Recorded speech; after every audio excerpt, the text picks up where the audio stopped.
নেতাজি ইন্ডোরে মমতার সামনে শিক্ষিকার কান্না। এসএসসি চাকরির দাবিতে বৈঠকে উত্তেজিত। নেতাজি ইন্ডোর স্টেডিয়ামে আজ সকালে মুখ্যমন্ত্রী মমতা বন্দ্যোপাধ্যায় এসএসসি চাকরিহারা শিক্ষক কর্মচারীদের সঙ্গে বৈঠক করতে পৌঁছলেন। কিন্তু বৈঠকের শুরুতেই একটি হৃদয় বিদারক দৃশ্য দেখা গেল। একাদশ দ্বাদশ শ্রেণীর কম্পিউটার অ্যাপ্লিকেশন বিষয়ের এক শিক্ষিকা সুবিচারের দাবিতে বক্তব্য রাখতে উঠে হাউ হাউ করে কাঁদতে শুরু করেন, যা সমাবেশ উত্তেজক ও মর্মস্পর্শী করে তোলে। এই ঘটনা এসএসসি চাকরি বাতিলের পর চাকরিহারাদের দুর্দশার প্রতীক হিসাবে বিবেচিত হচ্ছে, যা পশ্চিমবঙ্গের রাজনৈতিক এবং সামাজিক পরিবেশ নতুন তরঙ্গের সৃষ্টি করে। বৈঠকের বিস্তারিত, মমতা বন্দ্যোপাধ্যায়ের উপস্থিতি ও শিক্ষিকার আবেগ। সুপ্রিম কোর্টের নির্দেশে গত বছর এসএসসির প্রায় 26,000 শিক্ষকের চাকরি বাতিল হয়। মুখ্যমন্ত্রী মমতা বন্দ্যোপাধ্যায় আজ নেতাজি ইন্ডোর স্টেডিয়ামে চাকরিহারাদের সঙ্গে আলোচনা করতে উপস্থিত হন।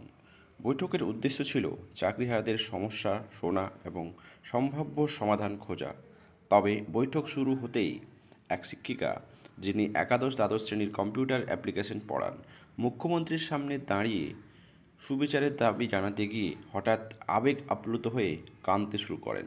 তিনি বলেন, আমি আমার পরিবারের জন্য, ছাত্রছাত্রীদের জন্য কাজ করতে চাই, কিন্তু আমার চাকরি বাতিল হয়ে গেল, আমার জীবন ধ্বংস হয়ে গেছে।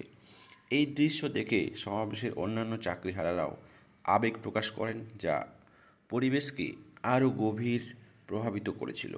মুখ্যমন্ত্রী মমতা বন্দ্যোপাধ্যায় তাকে শান্ত করার চেষ্টা করেন, বলেন, আমি আপনাদের পাশে দাঁড়িয়েছি, আমার এই সমস্যার সমাধান খুঁজব, আমাদের কান্নায় ভেঙে পড়লে চলবে না। তিনি আরও জানান যে রাজ্য সরকার সুপ্রিম কোর্টের রায়ের মধ্যে যে সুযোগ আছে তা ব্যবহার করে চাকরিহারাদের জন্য উপায় খুঁজতে হবে। এসএসসি চাকরি বাতিলের সংকট। 2024 সালে সুপ্রিম কোর্ট এসএসসির নিয়োগ প্রক্রিয়া বাতিল করার নির্দেশ দেয়। সেখানে ভ্রষ্টাচার, জালিয়াতি এবং অপারদর্শিতার গুরুতর অভিযোগ উঠেছিল। এই রায়ের ফলে পশ্চিমবঙ্গের হাজার হাজার শিক্ষক ও কর্মচারীরা চাকরিহারা হয়ে পড়েন, যার মধ্যে অনেক পরিবারের একমাত্র আয়ের উৎস হারান। এই সংকট মোকাবিলার জন্য মুখ্যমন্ত্রী মমতা বন্দ্যোপাধ্যায় বারবার চাকরিহারাদের সঙ্গে আলোচনায় প্রস্তাব দিয়েছিলেন, কিন্তু আইনি জটিলতার কারণে সমাধান খোঁজা কঠিন হয়ে উঠেছে। আবেগের রাজনীতি ও সমাজের প্রতিক্রিয়া। এই শিক্ষিকার কান্না শুধু ব্যক্তিগত দুঃখের প্রকাশ নয়, বরং পশ্চিমবঙ্গের চাকরিহারাদের সামাজিক ও অর্থনৈতিক দুর্দশার প্রতীক। একজন রাজনৈতিক বিশ্লেষক বলেন, এই দৃশ্য মমতা সরকারের জন্য একটি চ্যালেঞ্জ।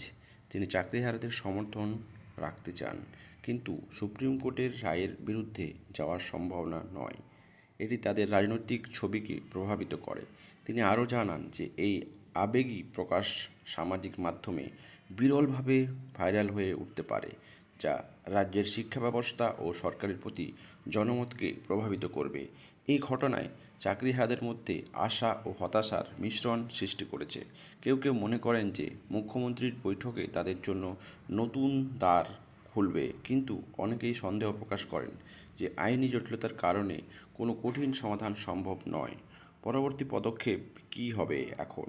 মুখ্যমন্ত্রী মমতা বন্দ্যোপাধ্যায় বৈঠকের মাধ্যমে চাকরিহারাদের জন্য একটি রিলিফ প্যাকেজ ঘোষণা করতে পারেন, যা তাদের পুনর্বাসন ও প্রশিক্ষণের সুযোগ দেবে। তবে এসএসসির বাতিলে চাকরি ফিরিয়ে দেওয়ার জন্য সুপ্রিম কোর্টের অনুমতির প্রয়োজন, যা একটা দীর্ঘ প্রতিক্রিয়া হতে পারে। একজন আইনি বিশেষজ্ঞ বলেন, রাজ্য সরকারের হাত বাঁধা, তবে এই আবেগী দৃশ্য জনমতকে প্রভাবিত করে সরকার আরও দ্রুত কাজ করতে বাধ্য হতে পারে। এখন দেখার বিষয় আগামী 3 মাসে সুপ্রিম কোর্টের যা নির্দেশ, তাতে বহাল তবিয়তে তাদেরকে আবার সেই চাকরির মাধ্যমে মমতা সরকার নিতে পারবে কি না, সেটাই কিন্তু দেখার বিষয়। অবশ্যই আপনারা চোখ রাখুন।